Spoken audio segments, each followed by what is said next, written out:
నిన్న జగన్మోహన్ రెడ్డి నెల్లూరు పర్యటనలో తన యొక్క కడుపు మంటని, ఈ రాష్ట్రాన్ని అభివృద్ధి చెందడం ఇష్టం లేక వివిధ వర్గాల మధ్యన చిచ్చులు పెట్టే కార్యక్రమానికి మరి కొనసాగిస్తా ఉన్నాడంటే జగన్ బ్రతికే ఒక అరాచకం. జగన్ ఎక్కడో చోట ఏదో ఒకటి అల్లరి సృష్టించాలని ఇవాళ జువ్వెలదిన్న ఫిషింగ్ హార్బర్ విషయంలో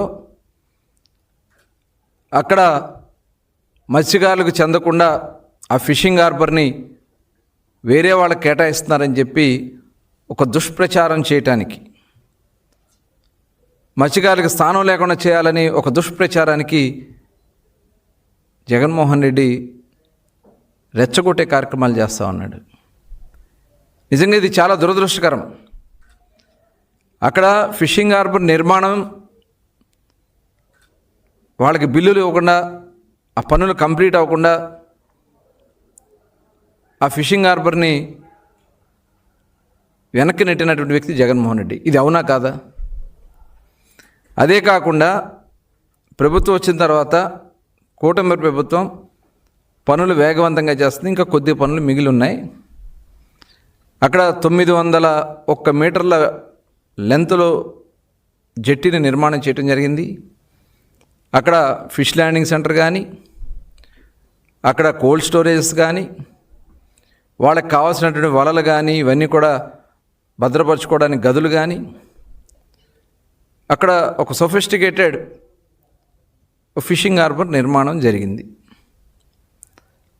దాన్ని తీసుకెళ్ళి వేరే సాగర్ సొసైటీ, సాగర్ డిఫెన్స్ వాళ్ళకి ఇచ్చేస్తున్నారని చెప్పి ఒక దుష్ప్రచారం చేయడానికి, అంటే అక్కడ మత్స్యకారుల్ని రెచ్చగొట్టడానికి. ఇలాంటి దుర్మార్గమైనటువంటి ఆలోచన ఉన్నటువంటి వ్యక్తి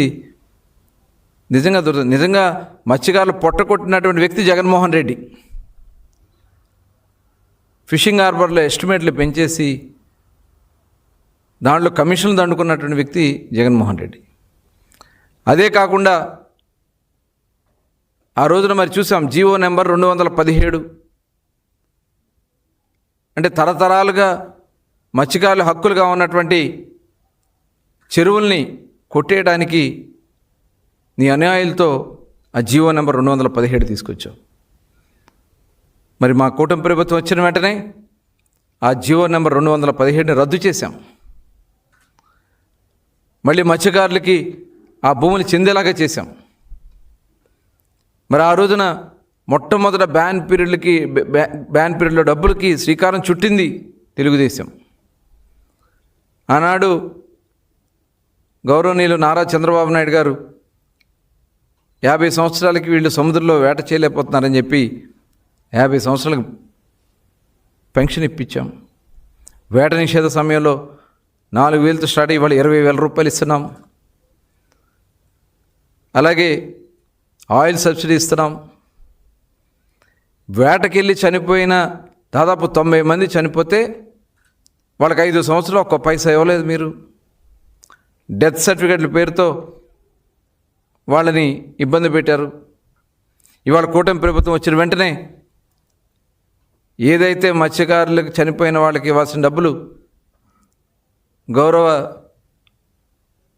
వ్యవసాయ మత్స్యశాఖ మంత్రిగా ఉన్నటువంటి అచ్చెన్నాయుడు గారు ఇమ్మీడియట్గా రిలీజ్ చేసి ఇవ్వడం జరిగింది.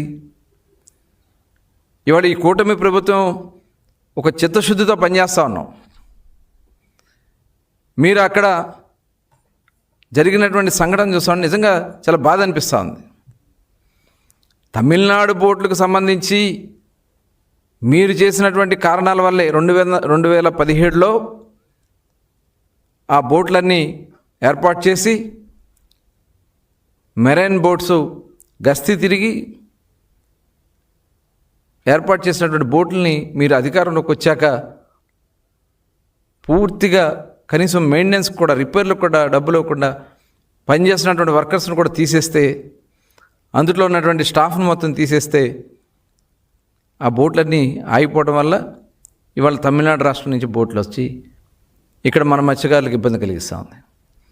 ఈ విషయం తెలిసిన వెంటనే గౌరవ ముఖ్యమంత్రి చంద్రబాబు నాయుడు గారు, అలాగే యువ నాయకుడు నారా లోకేష్ గారు అందరినీ కూడా ఆదేశించి అటు బాపట్ల నుంచి నెల్లూరు జిల్లా, అలాగే తిరుపతి జిల్లా 3 జిల్లాలకు సంబంధించినటువంటి అధికారులను అప్రమత్తం చేసి అక్కడ ఇమ్మీడియట్గా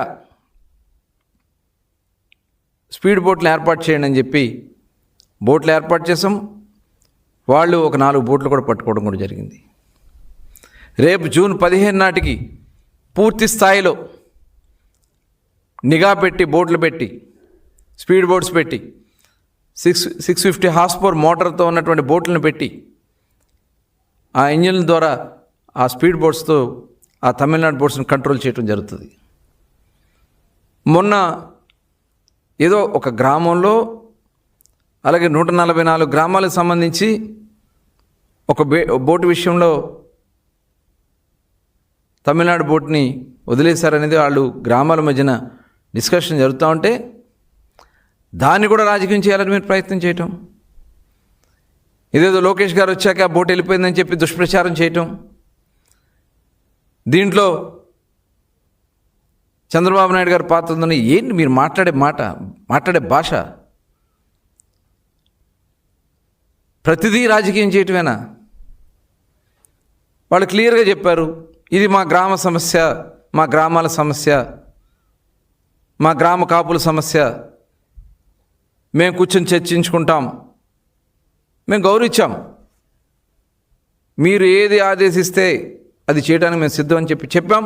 ఆ రకంగానే వాళ్ళు సభ పెట్టుకున్నారు. అలా ఉన్నటువంటి దీని ప్రకారం వాళ్ళు ముందుకెళ్ళటం జరుగుతుంది. మరి దాన్ని కూడా వచ్చి అక్కడ రాజకీయం చేయాలని ప్రయత్నం చేస్తూ ఉన్నారంటే ఇంతకంటే సిగ్గుచేటు ఇంకోటి ఉందా? ఇవాళ ఇక్కడ సాగర్ డిఫెన్స్కి సంబంధించినటువంటి సంస్థ, కేంద్ర ప్రభుత్వం అనుమతితో వచ్చినటువంటి సంస్థ, వాళ్ళు ఎంఎస్ఎంఈ పార్క్గా ఉన్నటువంటి ప్రాంతంలో వాళ్ళకి 22 ఎకరాలు ఇచ్చి ఈ జట్టిలో కేవలం 170 మీటర్లు మాత్రమే, 901 మీటర్లు ఉన్నటువంటి జట్టిలో 170 మీటర్లు సాగర్ డిఫెన్స్ వాళ్ళకి ఇస్తే మొత్తం ఫిషింగ్ హార్బరే వాళ్ళకి ఇచ్చేసారని చెప్పి మాట్లాడుతూ ఉంటే ఏం మాట్లాడాలి? మీకు దేశం అంటే భక్తి లేదు. ఈ దేశ రక్షణ కోసం అక్కడ ఏర్పాటు చేసినటువంటి, కేంద్ర ప్రభుత్వం ఏర్పాటు చేస్తున్నటువంటి ఈ డిఫెన్స్ సంస్థని ఇవాళ మీరు వెళ్ళగొడతానని చెప్పి మాట్లాడతారు. నిజమే, తల్లి అంటే ప్రేమ లేదు, తల్లిని వెళ్ళగొట్టావు. చెల్లి అంటే ప్రేమ లేదు, చెల్లిని వెళ్ళగొట్టావు. సొంత బాబాయిని వేసేసావు. రాష్ట్రం అంటే రాష్ట్ర ప్రజలు ఓడేలు కాబట్టి రాష్ట్రం నాశనం అయిపోవాలని కోరుకుంటున్నావు.